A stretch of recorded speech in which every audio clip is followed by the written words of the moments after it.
Operation కాకుండా ఉన్న ట్రీట్మెంట్లు అన్నీ కూడాను కరెక్ట్ పద్ధతిలో పేషెంట్కి చేసిన తర్వాత దానివల్ల కూడా రానప్పుడే ఆపరేషన్ చేయాలి. అదర్వైజ్ 60 years ముందు ఆయుష్మాన్ భారతిలో ఆల్రెడీ సెంట్రల్ గవర్నమెంట్ ఒక స్టేట్మెంట్ ఇచ్చేసింది. 60 years లోపల ఆపరేషన్ చేయకూడదు. ఓన్లీ ఏ కండిషన్లో చేయాలా అన్ని ట్రీట్మెంట్స్, ముఖ్యంగా సర్జరీ లేని ట్రీట్మెంట్స్ అన్నీ చేసిన తర్వాత అది కానప్పుడు చేయాలి.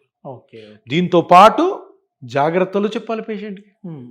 దీంతో పాటు ఏ పనులు చేయాలి, ఏ పనులు చేయకుండా ఉండాలని చెప్పాలి. సో దాని తర్వాత 60 years తర్వాతే ఆపరేషన్. సో ఇప్పుడు ఏం చేయాలి సార్? 40 to 60 నా నొప్పి ఉంది, నేను ఎట్లా బయటపడాలా?